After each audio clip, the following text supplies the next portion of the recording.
जहां दुनिया भर की भाभियां अपनी ननदों को अपनी दुश्मन मानती थी, वहां पर कावेरी निवास भाभी और ननद के प्यार की मिसाल देता था। ये कहानी शुरू होती है कावेरी निवास से, जहां शोला शबनम नाम की देवरानी जेठानी अपनी सास, पति और इकलौती ननद के साथ रहती थी। पूरे मोहल्ले में ऐसा कोई नहीं था जो ये ना जानता हो कि शोला और शबनम अपनी ननद रमा से कितना प्यार करती हैं। शबनम के भाई की शादी के लिए सभी उसके मायके पहुंचे हुए थे। 2 घंटे बाद बारात निकलनी थी, पर दूल्हे की बहन अब तक तैयार नहीं थी। और कारण शादी की तैयारियां नहीं, कुछ और ही था। ये क्या रमा दीदी, आप अभी तक तैयार नहीं हुई? अगर इन्होंने देख लिया कि आप अब तक तैयार नहीं हुई है तो आपको पता भी है मेरी क्या हालत होगी। प्रिया, जाकर पार्लर वाली को बोलो दुल्हन बाद में सजेगी, पहले मेरी ननद सजनी चाहिए। अरे रहने दे बहू, तेरे मायके की बात है, कुछ देर में तैयार हो जाएगी ना रमा। हमने दूसरी पार्लर वाली को फोन कर दिया है। और तू खुद की तो हालत देख, अरे खुद तो तू नाइट ड्रेस में घूम रही है। 2 घंटे में बारात लेकर निकलना है हमें। पार्लर वाली को तो 2 बजे तक आ जाना चाहिए था मम्मी जी, 5 बज गए हैं, अभी तक नहीं आई। अब मैं रिस्क नहीं ले सकती, मैं ही दीदी को तैयार करती हूँ। और अपने भाई की बारात में खुद तैयार ना होकर शबनम रमा को रेडी करने में रह जाती हैं। कुछ देर बाद घर की लड़कियां दूल्हे की बहन को बुलाने आती हैं। शबनम दीदी कहाँ हो आप? भाई की शादी में बहन का कितना काम होता है आपको पता है ना, फिर भी आप अभी तक रेडी नहीं हुई है। हे भगवान। अरे मैं तैयार नहीं तो क्या हुआ, रमा तो तैयार है। मिहिर जैसे मेरा भाई है वैसे रमा दीदी का भी तो भाई है, सारे नियम रमा दीदी कर देंगी। अरे नहीं नहीं भाभी, आप ज़्यादा टेंशन ले रही हो। आपके भाई की शादी में आपका तैयार होना ज़्यादा ज़रूरी है। शबनम ठीक कह रही है दीदी, शादी का घर है, काफ़ी लोग आएंगे। शबनम की तो शादी हो गई, अब वो कैसी भी दिखे क्या फ़र्क पड़ता है। अब तो शादी आपकी होनी है ना, हो सकता है कोई अच्छे घर का लड़का आपको पसंद कर ले, इसलिए आपका परफेक्ट दिखना बहुत ज़रूरी है। और किसी तरह एक नॉर्मल सी साड़ी पहनकर शबनम खुद शादी में पहुंचती है, जहां उसे इस तरह देखकर मेहमान बातें बनाने लगते हैं। न जाने क्या प्यार है इन दोनों भाभियों को रमा से। कोई देखकर कह सकता है क्या कि शबनम के भाई की शादी है? वो तो गेस्ट से भी खराब कपड़े पहनकर आ गई है। बाल तो देखो, कंघी करने का भी वक्त नहीं मिला इसे। मिले भी कैसे आंटी? दिन भर रमा क्या खाएगी? रमा कहाँ चली गई? कहीं रमा को धूप तो नहीं लग गई? दूसरे शहर आई है, कहीं रमा को यहाँ का पानी सूट नहीं किया तो ये दवाई ले लूँ, वो दवाई दे दूँ, ये क्रीम लगा दूँ, वो पाउडर लगा दूँ। दिन भर दीदी इन्हीं सब चीज़ों में फंसी रही तो कहाँ से तैयार होती। पहली बार देखी है मैंने ऐसी भाभी जो अपनी ननद के पीछे ऐसी बावली रहती है। तो ऐसी थी शोला और शबनम। शादी के बाद जैसे ही सभी वापस घर लौटते हैं, घर पर रमा की शादी की चर्चा शुरू हो जाती है। शादी में जिस तरह लोग बार बार रमा के बारे में मुझसे पूछ रहे थे, अब मुझे लग रहा है कि मेरी छोटी सी गुड़िया बड़ी हो गई है। नहीं मम्मी? बेटियों का क्या है बेटा, पलक झपकते ही बड़ी हो जाती है और फट से अपने घर की हो जाती है। इन लोगों को कोई काम नहीं है मम्मी, इन्हें तो बस लड़की दिखती है और शादी का रिश्ता भेजना होता है। इसलिए मैं कह रही थी भाभी को कि मुझे इतना जाने की जरूरत नहीं है। कैसे जरूरत नहीं है दीदी? लगना भी तो चाहिए कि आप हमारी लाडली हैं। वैसे ये आपके बाल इतने ड्राई कैसे हो रहे हैं? ऐसे तो धीरे धीरे बालों की नमी ही चली जाएगी। चलिए मैं आपके बालों में तेल लगा देती हूँ। और ट्रैवल करने के कारण दीदी की बोली भारी भी लग रही है ना। मुझे लगता है इनका गला बैठ गया है, मैं अभी जाकर काढ़ा बना कर लाती हूँ। मुझे किसी काढ़े की जरूरत नहीं है, ना ही मुझे अपने बालों पर तेल लगाना है भाभी। मेरे कॉलेज का टाइम हो गया, मैं कॉलेज जा रही हूँ। आप एक काम कीजिए ना, आप देवर जी के साथ गाड़ी में चले जाइए, वरना दीदी को रिक्शा से जाना पड़ेगा। कॉलेज और धूप में उनकी स्किन खराब हो गई तो। ऐसा कुछ नहीं होगा भाभी, और वैसे भी मैं थोड़ा फ्री फील करना चाहती हूँ। मेरे फ्रेंड्स रहेंगे ना साथ में, मैं चली जाऊंगी उनके साथ। अरे तो अपने दोस्तों को अपनी गाड़ी में ही ले जाइए ना दीदी, आराम से एसी चला कर जाइएगा। ठीक है, आप लोगों को जो ठीक लगे। और तैयार होकर रमा अपने कॉलेज चली जाती है, पर उसकी भाभियों को उसकी इतनी फिक्र थी कि वो कॉलेज में भी उसके लिए टिफिन लेकर पहुंच जाती हैं। ये ले रमा, आ गई तेरी भाभी। इस जन्म में जब तक ये दोनों तेरे साथ हैं, मुझे नहीं लगता कि तू लव मैरिज कर पाएगी। लव मैरिज क्या, मुझे नहीं लगता मैं कोई भी मैरिज कर पाऊंगी। अगर मेरी भाभी कोई पराया मर्द होती तो अब तक उन्होंने मुझे किडनैप करके अपने घर की शोभा बना लिया होता। इतनी फिक्र कोई किसी की कैसे कर सकता है यार। सुबह 10 बजे भी उठूं ना, तब भी भाभी कहती है, ओहो दीदी आपकी आंखों के नीचे तो डार्क सर्कल आ गए हैं, अब थोड़ी देर और सो लो। अपने कपड़े तक मुझे निकाल कर देती है, वो भी नए के नए। और क्या बातचीत चल रही है दोस्तों में? अच्छा है दीदी, ये कॉलेज की टेबल बड़ी सख्त लगती है ना दीदी, बैठे बैठे तो आपकी पीठ अकड़ जाती होगी। मैं आपके भैया से कहकर ना यहाँ कुशन का टेबल लगवा देती हूँ। इतने ही पैसे हैं भाभी तो एक और कुशन वाला टेबल लगवा दीजिएगा। मुझ गरीब को भी जरा आराम हो जाए, फिर मैं तो यहीं सो जाया भी करूंगा। वैसे एक बात बताइए दीदी, आपके मन में कोई है क्या? कोई लड़का हो तो बताइए हमें, उसकी अच्छे से जांच पड़ताल कर लेंगे। वरना मैं सोच रही थी कि अखबार में इश्तेहार दे दूं आपकी शादी का, और जो भी लड़का उस इश्तेहार को देखकर इंटरव्यू देने आएगा उसे अच्छे से 15 दिन परख कर देखेंगे। जो जचेगा उसके साथ आप घूम फिर कर देखिएगा। अगर वो लड़का आपको अच्छा लगे तो ही उसके हाथों में आपका हाथ देंगे। मैं सबसे बेस्ट लड़का भी लेकर आऊंगी ना भाभी, तो मुझे विश्वास है आपको तब भी लगेगा कि वो मेरे लिए बेस्ट नहीं है, क्योंकि आपको तो हीरा चाहिए मेरे लिए, और अपनी इन 4 आंखों से भी मैं हीरा नहीं ढूंढ पाऊंगी। तो आपको जो ठीक लगे आप कर सकती हैं। और रमा की हामी मिलते ही शोला और शबनम शहर के सबसे बड़े न्यूज़पेपर में इश्तिहार डलवा देती हैं। सबसे गुणवान बहू हो लाना तो sector 21 Gokuldham society house number 31 में सुबह 10 बजे जरूर आना। और इश्तिहार पढ़ते ही अगले दिन रमा के घर के बाहर लड़कों की लंबी लाइन लग जाती है। दरवाजे पर खड़ी थी शोला और शबनम। तू लड़कों की काउंटिंग कर ले शबनम, 10 से ऊपर लड़कों की एंट्री मत लेना, आज के लिए एंट्री क्लोज हो गई है। ये कहकर शोला अपने घर के बाहर क्लोज का बोर्ड लगा देती है। बाकी लोग नेक्स्ट स्लॉट में आइएगा। बाकी आप सबको कॉन्ग्रेचुलेशंस। हाँ, होप आप में से कोई एक हमारे घर का दामाद बन पाए। फिलहाल के लिए आप सभी अपना बायोडाटा, आधार कार्ड, पैन कार्ड, एजुकेशन के ओरिजिनल, डिग्री की फर्स्ट कॉपी एक तरह कर लीजिए, क्योंकि वो सब मेरे पास वेरिफिकेशन के लिए जमा होंगे। उसके पहले आप सब शबनम के पास रजिस्ट्रेशन करवा लीजिए। अपने घर में अचानक इतनी भीड़ देखकर शुभा नीचे आती है। ये लाडले कौन है बेटा, और ये सब क्या कर रही हो तुम दोनों? ये सभी लड़के हमारी रमा दीदी से शादी करने की इच्छा से हमारे घर आए हैं, तो आज से इन सब की टेस्टिंग शुरू होगी मम्मी जी, और इनमें से जो बेस्ट निकलेगा वही हमारी रमा दीदी से मिल पाएगा। और एक एक कर शबनम सभी का रजिस्ट्रेशन कर लेती है और शोला सभी के डॉक्यूमेंट अपने पास रख लेती है। तो अब आगे क्या करने वाली हो तुम दोनों?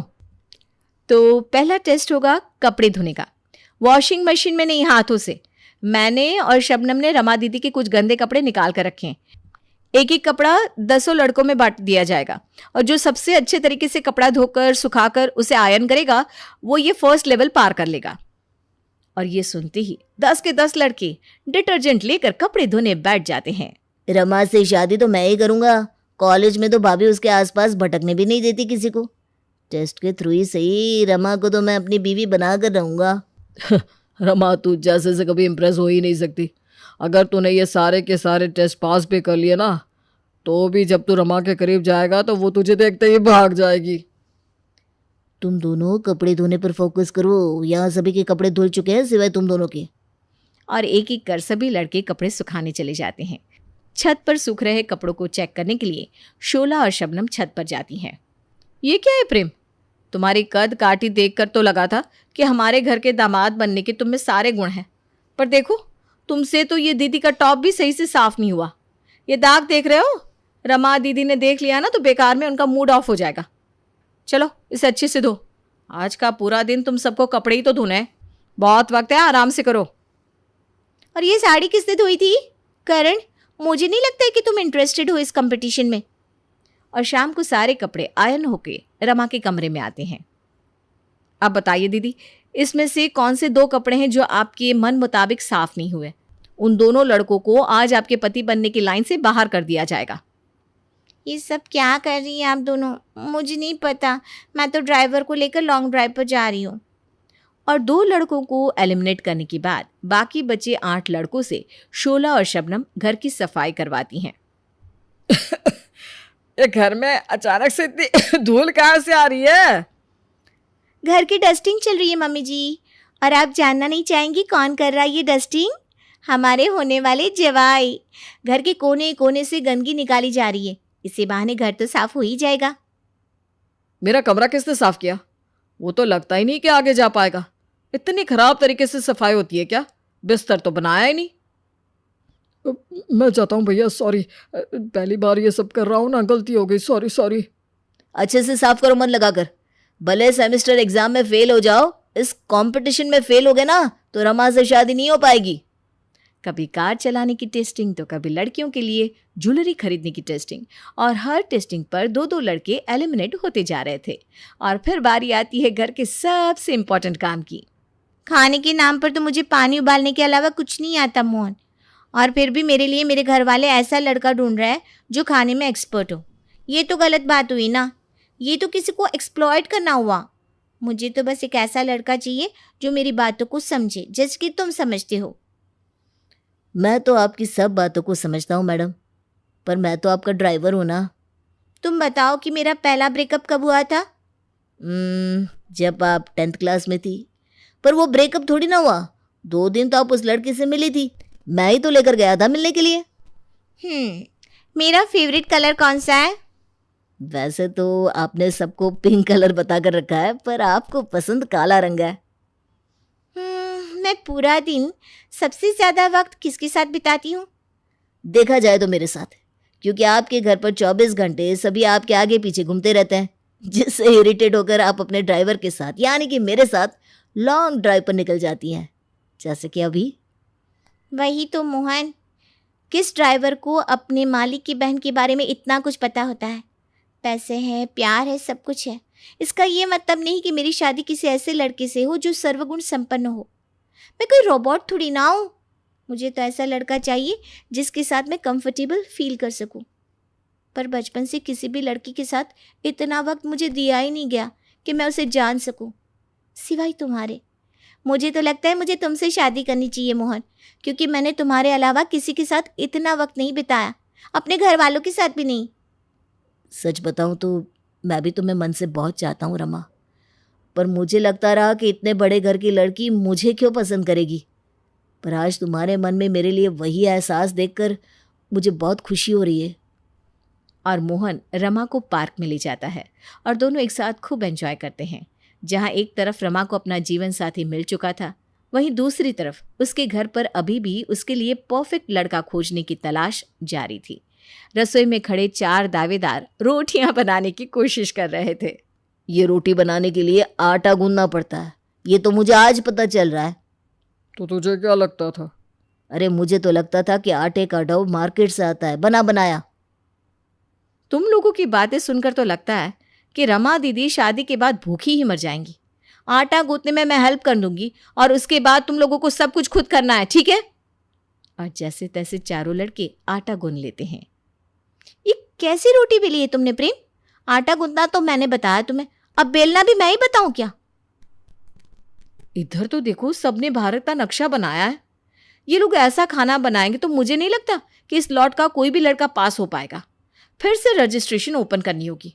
आफ्टर ऑल हमारी दीदी के फ्यूचर की बात है, बेस्ट लड़का ढूंढ कर निकालेंगे, नो कॉम्प्रोमाइज। यहाँ शोला और शबनम की टेस्टिंग चालू रह जाती है और वहाँ कुछ और ही हो जाता है। अगले दिन सुबह सुबह पड़ोस की सुजाता भागती हुई आकर शोभा से कहती है, अरे शोभा कहाँ है तू? इन चीजों के चक्कर में अपनी बेटी को ही भूल गई क्या? कहाँ है रमा? सुबह के 10 बज रहे हैं, वो अपने कमरे में सो रही होगी। तो आपने जाकर चेक नहीं किया सुबह से भाभी? अरे दीदी के लिए वर चुनने के चक्कर में मैं इतनी थक गई कि मैंने कमरे में जाकर चेक ही नहीं किया कि दीदी कहाँ है। मुझे लगा तूने चेक किया होगा। भागते हुए सभी रमा के कमरे में जाते हैं, पर वहां रमा नहीं थी। रमा मिलेगी भी नहीं, क्योंकि रमा घर पर है ही नहीं। उसने मंदिर में जाकर शादी कर ली है। क्या? कौन है वो लड़का? उसे तो मैं जिंदा जला दूंगा। जिसने मेरी बहन को बहकाया है वो मेरे हाथों से नहीं बचेगा। मोहन, कहाँ हो? गाड़ी निकालो। या तो तुम्हें सच में कुछ पता नहीं सुमित, या तो फिर तुम जानबूझकर ड्रामा कर रहे हो। बहन ने भागकर शादी कर ली। अब तो भाई यही दिखाएगा ना कि इस गलती में उसका हाथ नहीं था। जब तुम्हारी बहन का पहले से ही चक्कर चल रहा था तो इतना बड़ा ड्रामा रचाने की जरूरत क्या थी? चलो करण, घर चलो। यहाँ रोटियां बनाने से कोई फायदा नहीं, क्योंकि खाना तो कोई और ही चट कर चुका है। दे दिया लेक्चर तूने, अब बताएगी क्या कहना चाह रही है तू? आपके ड्राइवर के साथ ही भागी है रमा। यहाँ से 6 किलोमीटर दूर मंदिर में है वो। अब तक तो फेरे भी हो गए और लौट रही होगी। कहाँ जाएगी? मांग में सिंदूर, गले में वरमाला पहनी रमा मोहन के साथ अपने घर पहुंचती है। मोहन को रमा का हाथ पकड़ा देख सुमित उसे मारने के लिए जैसे ही आगे बढ़ता है। ये इस घर के दामाद है भैया, आपके ड्राइवर नहीं है जो आप इन पर हाथ उठाएंगे। मतलब तूने सच में शादी कर ली? पर दीदी ये आपको खुश नहीं रख पाएगा। खुश तो मुझे आप दोनों नहीं होने दे रही थी। हर साल मुझे किसी नए कोर्स में एडमिशन करवाना पड़ रहा था, क्योंकि जब भी मेरी शादी की बात चलती थी तो बेस्ट लड़के को ढूंढने में आप दोनों लग जाती थी, और 30 साल की उम्र तक आप दोनों मेरे लिए बेस्ट लड़का नहीं ढूंढ पाई। और अब आप दोनों की कृपा से और भी 20 साल वो बेस्ट लड़का नहीं मिलने वाला था, और जब मिलता फिर तो सीधा मेरे रिटायरमेंट की उम्र आ जाती। इसलिए मैंने खुद शादी कर ली मेरे मनपसंद लड़के से। हो गया कल्याण, तुम दोनों के ज्यादा प्यार के कारण ही ये सब हुआ है। पहली बार आपने सही कहा भैया, अगर किसी से प्यार है तो उसे ज़रा छूट भी देनी चाहिए। भाभी, इतना भी पानी मत दीजिए पेड़ को कि पेड़ मुरझा जाए। पर मेरा पेड़ तो होशियार निकला। सुहानी अपनी सास इंदु, पति केशव, ननद काजोल और ससुर सत्यदेव के साथ रहा करती थी। काजोल का लंबे समय से किसी भी लड़की के साथ रिश्ता पक्का नहीं हो पा रहा था। जो भी रिश्ता आता या तो वो काजोल को नापसंद करते या फिर किसी न किसी बात से टल जाता। एक दिन इंदु की पहचान का एक अच्छा रिश्ता आने वाला होता है। सुहानी बहू, आज लड़के वाले रिश्ता लेकर आने वाले हैं मेरी काजोल का हाथ मांगने। खान पान में ना कोई कमी नहीं होनी चाहिए। लड़का अच्छी खासी नौकरी करता है, बहुत ही सुलझा हुआ अच्छा परिवार है। हाँ सुहानी भाभी, लेकिन भाभी आप खाना बाद में बना लेना, पहले आप मेरा मेकअप तो कर दीजिए। मुझे पता है आपने लास्ट टाइम खुद से ही अपना HD मेकअप किया था, और इस फंक्शन में सभी आपकी तारीफों के पुल बांध रहे थे। ओके ननद मैडम, जैसा आप कहो। क्या जैसा आप कहो? चुपचाप फटाफट नाश्ता और खाना तैयार कर, वो लोग किसी भी वक्त आते होंगे, तब तक मैं इसे तैयार करती हूँ। लेकिन मम्मी आपको कहाँ आता है, आप कुछ भी कर देती हो। अरे यार। इंदु काजल को कमरे में ले जाती है और आईने के सामने बिठाकर तैयार करती है। काजोल एक सुंदर सी साड़ी पहनती है, झुमके, नेकलेस और बिंदी भी। ये लो, हो गई मेरी लाडो रानी तैयार। बलैया तो ले लो तेरी। थू थू थू थू थू, तुझे किसी की नजर ना लगे। वाह मम्मी, मुझे तो लगा कि आपको मेकअप एंड ऑल दैट नहीं आता, लेकिन आपने तो कमाल कर दिया। अरे बेटा, तेरी माँ क्या कोई कच्ची खिलाड़ी है? कुछ देर बाद विराज और उसके माता पिता संजय और गायत्री आते हैं। नमस्ते जी। नमस्ते। सुहानी सबके लिए मिठाई और नाश्ता लाती है। ये लीजिए आप सब, आम पन्ना और फ्रेश ऑरेंज जूस। वैसे इंदु जी, आपकी बेटी काजोल है तो बड़ी सुंदर। हाँ जी, और हमारे बेटे विराज और काजोल की जोड़ी तो एकदम राधा कृष्ण जैसी जोड़ी लगेगी। क्यों विराज? क्या पापा आप भी? अब अरे होने वाले नंदोई जी, अभी से ही इतना शर्माओगे तो कैसे चलेगा? हाँ विराज, तो फिर ये रिश्ता पक्का समझे? संजय जी, गायत्री जी। गायत्री और संजय दोनों एक दूसरे की तरफ देखते हैं और फिर कुछ पल सोचते हैं और कहते हैं, ठीक है, हमारे बेटे की मंजूरी तो पहले से ही है, लेकिन अब हम भी राजी हैं। वाह वाह जी वाह, तो इसी बात पे मुंह मीठा हो जाए। लीजिए ये मिठाई खाइए, देसी घी में बनी है, वो भी ब्रांडेड मिठाई है, मेरी सुहानी बहू लाई है। रुकिए रुकिए इंदु जी, इतनी भी क्या जल्दबाजी है? हम मुंह मीठा करेंगे, लेकिन हमारे बेटे के दामन में क्या आएगा उसका इंतजाम तो आप लोगों ने कर लिया है ना? जी सत्यदेव जी, अब ये तो शादी की पवित्र और परम रस्म है, जिसकी बुनियाद पर ही तो ये रिश्ता तय होगा। हम कुछ समझे नहीं। संजय जी, आप खुलकर बताइए ना। अरे सत्यदेव जी, दहेज की बात कर रहा हूँ मैं। दहेज की बात सुनकर सभी एकदम से शांत हो जाते हैं। अब ठीक है, हो जाएगा इंतज़ाम, आप बस रिश्ता पक्का कर दीजिए। ये हुई ना समधियों वाली बात, लेकिन याद रखिए दहेज में कोई आनाकानी ना कीजिएगा, इकलौती बेटी है ना आपकी। जैसे तैसे रिश्ता पक्का हो जाता है और सभी आपस में मुंह मीठा करते हैं। लड़के वालों के जाने के बाद। लेकिन पापा, हम दहेज कहाँ से देंगे? शादी का खर्च भी तो कितना है। हाँ केशव और काजल के पापा, आपने हाँ तो कर दी, लेकिन अब उस हाँ को भरपाई कैसे करेंगे? वैसे तो ये बहुत बड़ी मुसीबत हो गई है। कोई मुसीबत नहीं हुई है, तुम सब चिंता मत करो। काजोल की शादी के लिए मैं काफ़ी लंबे समय से पैसे जुटाते आ रहा हूँ, और एफडी तुड़वा कर और हमारी पुरानी डेयरी को बेचकर पैसे भी आ जाएंगे। हाँ, और मेरे कुछ पुश्तैनी जेवर भी है, पड़े पड़े उसमें जंग लग जाए, उससे अच्छा है कि उन्हें बेच ही दो। ठीक है, तो मेरी भी पुरानी खटारा स्कूटी है, उसे भी बेच देते हैं। इस तरह थोड़ा थोड़ा करके वो सब दहेज देने के लिए पैसा इकट्ठा कर लेते हैं। सत्यदीप उन पैसों को सहज कर अपने कमरे की अलमारी में रखता है। रात में जब सब सो रहे होते हैं, तभी सुहानी चुपके से उठती है और शॉल ओढ़कर हाथ में टॉर्च लेकर घर के पीछे के दरवाजे की ओर आती है और एक आदमी से कहती है, पहले माले पे है वो कमरा, अलमारी की चाबी ससुर जी के तकिए के नीचे होगी, धीरे से ले आना और अलमारी के सारे पैसे चुरा लेना और मुझे दे देना, ठीक है? Okay ma'am. आदमी सत्यदीप और इंदु के कमरे में जाकर चालाकी से पैसा चुराता है और उन्हें सुहानी के हाथों में थमाकर चला जाता है। अब ये पैसे मेरे पास रहेंगे, अच्छे से हिफाजत करूंगी मैं इनकी। थैंक गॉड किसी ने देखा नहीं। सुहानी उन पैसों को अपने पास छुपा कर रखती है। अगले दिन पैसे अलमारी से गायब होने के बाद सभी हैरान और दंग रह जाते हैं और चिंता में पड़ जाते हैं। नहीं, अब इसका मतलब ये कि मेरी शादी नहीं हो पाएगी। अब हम क्या करें काजोल बेटा? तभी केशव उन्हें सीसीटीवी फुटेज दिखाता है। ये देखिए, ये आदमी, इसने चुराया है पैसे। हाय दया, अरे टांग टूटे इस कलमुहे आदमी की, निगौड़ा कहीं का। बहुत बुरा हुआ, ये सब मेरी ननद के साथ ही क्यों होता है? शादी का दिन नजदीक आता है। विराज, संजय और गायत्री दहेज की मांग के बारे में अब सवाल करते हैं। तभी सत्यदीप उन्हें सच बता देता है कि पैसे असल में चोरी हो चुके हैं। ये बात सुनकर संजय गुस्से से तिलमिला उठता है। अरे सत्यदीप जी, क्या आपने हमें बेवकूफ़ समझ रखा है? पहले कहा पूरा इंतजाम हो चुका है और अब कह रहे हो कि नहीं हुआ।